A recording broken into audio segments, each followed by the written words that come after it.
for popcorn controversy that happened, does that have a bearing on some of the decisions that are taken? I know you were trolled, and again, billions of memes. Nirmala ji, I want to ask you, does it impact you, at an emotional level, at a decision-making level, when people go after you in this manner? What did that one controversy mean to you? No, I don't allow that to worry me in the negative sense, but I take it as people have a viewpoint. People have a viewpoint either because they have an experience in the sense they've been affected by it adversely, or they have a viewpoint saying they expect more, whether they are affected or not affected. So I take it for that. It's a different thing that, different types of people use different types of language. Some are very abusive, some are very toxic, but okay, these are part of being in public life. But I certainly take it in my course of work, and where I should do some kind of introspection and correction, I definitely do it. Because there is a very powerful tool for me to get the viewpoints, and therefore I take it for that. For social media? Not just social media, public opinion. When you walk around in the airport or railway station, people see you and tell you things. I take all of them seriously. So today, if somebody were to come back to you and ask, would you have said something different today on the statement that you made about GST on caramelized meetha popcorn? Navika, that was a very complex issue. I had to announce the clarification which the GST Council had taken. There was a large state where there were a lot of problems in the way in which some traders, I'm not saying all, were misusing this classification, because just plain popcorn, unpacked and loose, which is what you get in malls, they do it there itself and give it to you, so it is taxed as 5%. And there are places where packed, pre-packed and sealed come at 18%.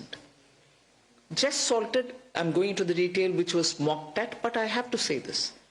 These are classifications done with codes. Because why do you need codes? Why do you need so many difference? There are such things, not just popcorn, on every item. They can be imported, they can be manufactured here.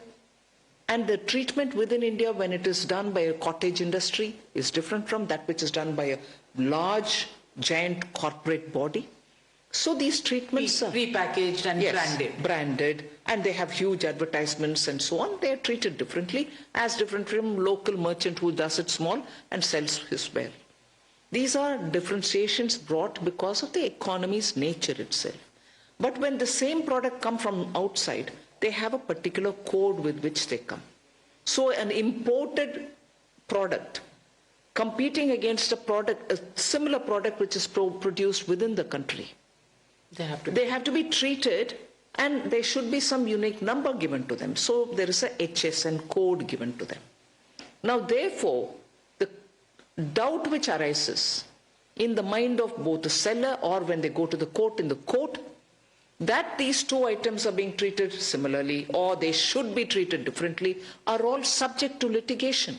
So when a state tells you, look, this is being misused, we want the GST Council looking into it and give a clarity. Which state was this? It doesn't have to be mentioned here, but a state felt that a lot of revenue was being lost because of misuse. GST Council looked into it. All ministers belonging to different parties, different states, agreed, yes, this clarification should be given. And I could have said, all right, my officers will give it. I could have done that.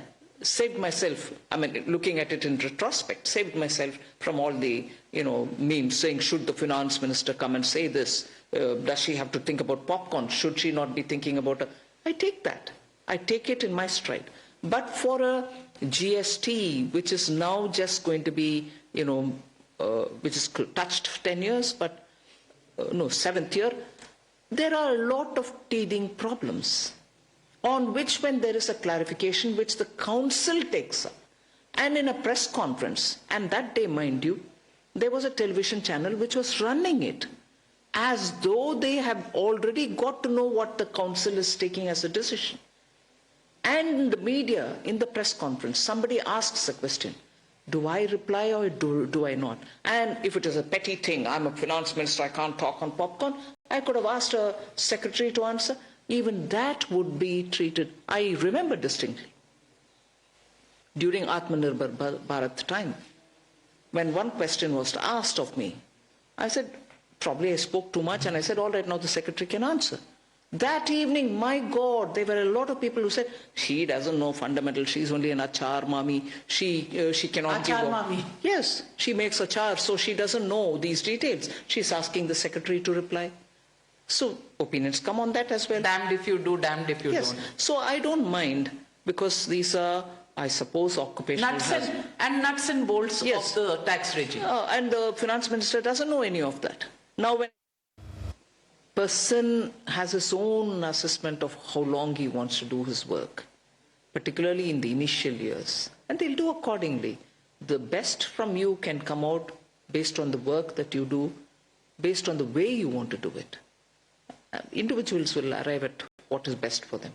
But do you think it is a little sexist to say how long will you watch? I'm not sure he would have said it really in that sense, but I don't know the context in which he said it. It But do you looked a think- bit odd. Looked a bit odd to you. At least the women were up in arms. But